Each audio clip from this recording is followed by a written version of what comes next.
this pandemic forced everyone to have a level of authenticity and almost really vulnerability around, man, this is such an ambiguous situation right now. And we have no idea when it's going to end. We have no idea which way the twists and turns are going to go for companies that do business globally.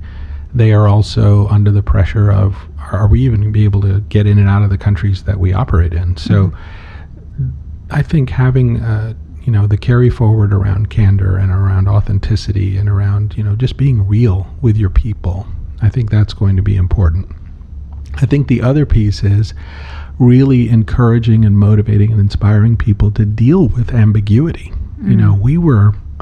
This had such a strange and profound impact on global business and the global marketplace and just life in general, where people, the overused word over the last year was pivot. We were pivoting every day. We were pivoting multiple times a day.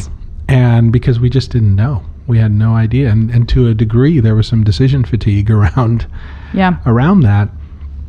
But I do think that, when it comes to legacy, a lot of times people use that word and they use it in two contexts: after someone has died, or when somebody has retired or moved on, whether they are a athlete or a professional or a, teacher that's retired. You speak of legacy almost as a going off into the sunset or remembering someone's life. And I'm a big believer that legacy can be for the gig employee. Legacy can be for the millennial. Legacy can be for, Gen Xers like me. I love that. Yeah. When you think about legacy, you're basically establishing what is it that you want people to carry forward themselves.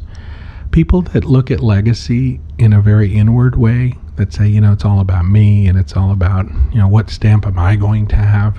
They're missing the point on legacy. Legacy is about setting foundations for future generations to replicate and emulate, that's of value, that's of purpose, that's of, carrying the vision. When we talk about Mother Teresa, when we talk about Martin Luther King Jr., when we talk about Hank Aaron, we talk about all of these folks that it wasn't their accolades that mattered necessarily. It was the journey in which they took everybody on of how they ultimately left their legacy. One of my favorite stories that I share with folks is about Milton Hershey, so founder of the Hershey Chocolate Company. Thank goodness for him. Yeah, no kidding, right? I mean, there is no s'more without a Hershey bar. Yes. And for those of you that are non-Hershey fans, I'm sorry, you're missing out. You can turn this podcast off right now. So Milton Hershey and his wife couldn't have children of their own. So part of the Hershey family legacy is a school that's in Hershey, Pennsylvania. Wow. That actually is run by the Hershey Charitable Trust. And what a lot of people don't realize about the Hershey Company is the Hershey Company is not a public company. They are actually owned by that same charitable trust. So you can imagine the father of chocolatiering, just created this wonderful organization. Milton Hershey died over 75 years ago.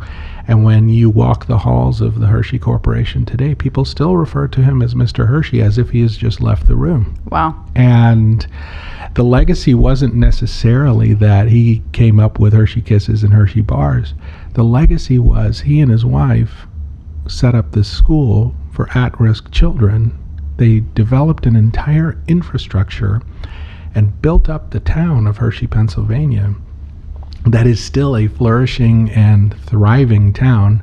By the way, has one of the largest RV shows in the country that we were happy to visit early on as part of our discovery. But I remember when we were up there, we stayed at a hotel that's right up the street from the Hershey School, and it's a fascinating town. But you think about, here's a gentleman and his wife who their legacy long outlasted the world's love of chocolate. Yeah.